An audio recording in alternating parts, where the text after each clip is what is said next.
Hello, everyone. Now, I recently thought of this topic not too long ago, and I came across a realization, basically. Now, the question was, why do some game journalists hate YouTubers? It's been brought up before, and not many people really talk about it. It's one of those topics that's just kind of there, but nobody really thinks about it that much in terms of like the grander scale. Now, to answer the question, why do some game journalists hate YouTubers? You have to think. What is it about YouTubers that is so appealing right now versus what game journalists do? YouTubers are forthcoming, they're honest, they give you direct information straight to to their audiences. They are likable, they're charismatic, they're people who connect with their community, they're people who take from their community and give back to their community. Basically, these are people who are there to be both entertaining and informative and very honest too.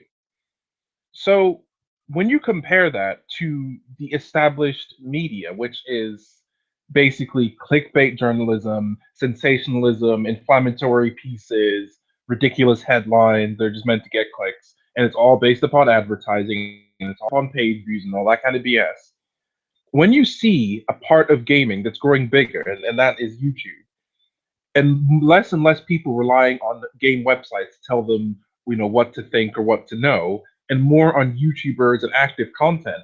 Well, no wonder the game journalists wouldn't like them. No wonder they'd have contempt for them. Because when you think about it, you've got these people who are, well, effectively just making them redundant.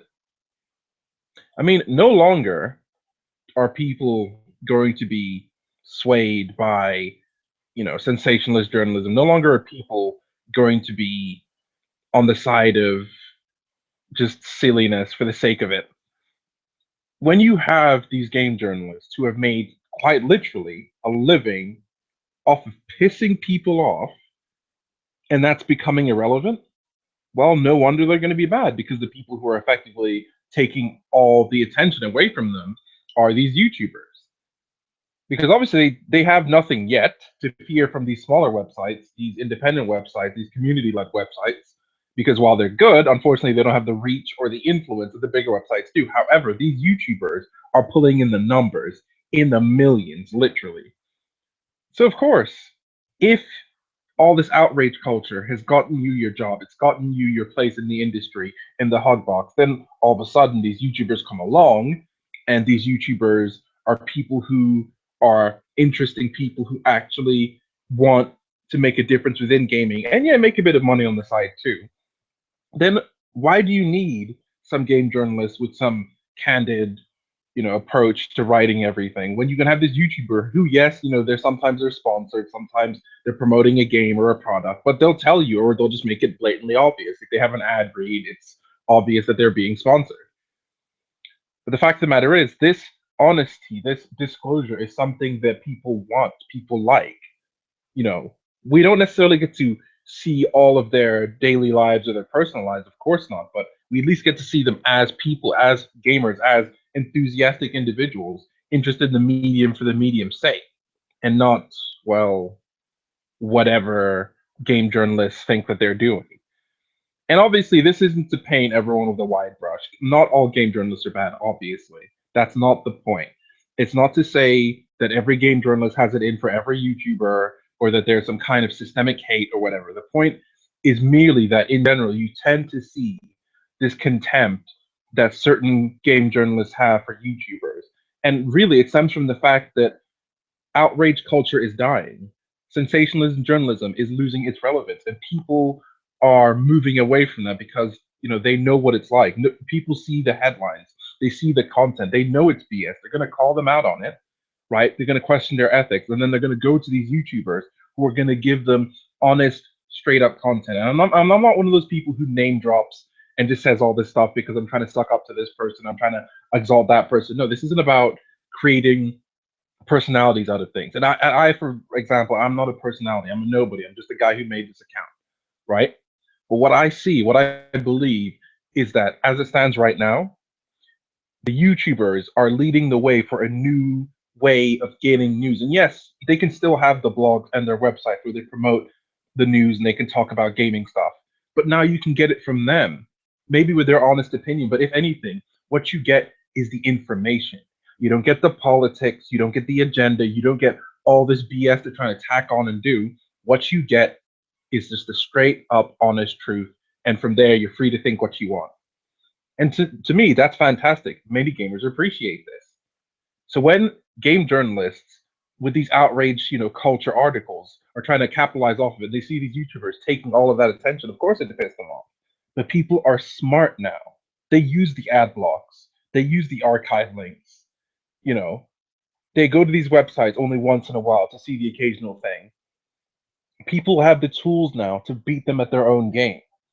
And if they can't pull things in, if they can't rake in the cash by making people mad anymore because people have alternatives, that's fantastic. Why do you want to go to Polygon or Kotaku to hear their spiel when you can easily get the news from a decent website?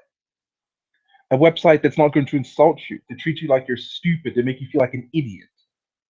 People are done with that. There was a time to be mad about that. Not anymore. We've moved on. We have better websites. We have interesting YouTubers. We have people that are willing to support the content that gamers want without any of the outrage stuff, without any of the sensationalism. And yes, politics will still come into it. The personal ideas, ideologies, all that kind of thing.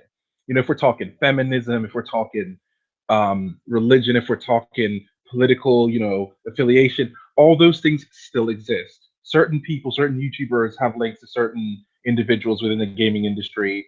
Someone you respect might be friends with someone you don't respect. That's not going to change.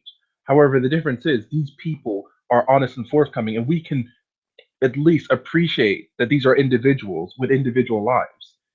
And I think but these dishonest, these completely ridiculous, insulting journalists who for years have capitalized off of that outrage culture from people who didn't know any better, well, that's over, you see. And if you can call any of the victories of Gamergate awareness and changing the narrative, this has to be one of them. This has to be one of those things where people, and once again, I always reiterate this, Gamergate is a controversy. It is a massive controversy. This has has spread over several months. But regardless of your opinions of the Gamergate proper, Gamergate as a whole, you have to admit that it's made people think. It's made people stop for a second and look at both sides of the coin and say, okay, wait a minute, what's going on here? Getting people to think, getting people to not take things for granted, to question these websites, to talk to people, to ask for things. That is fantastic. People can hate Gamergate, people can support it, people can make it their identity, people can, say that it's misogyny, whatever. But listen, if you've been thinking, if you've been looking at your media, your gaming media or otherwise, and you've been asking some questions and you've been sending some emails, then that is good because as a consumer, you are fighting for your rights. And you should no longer have to be at the mercy of sensationalist journalism or any of this other BS. Okay. The point is that right now we have emergent mediums that are doing a much better job than the traditional online written media of clickbait articles.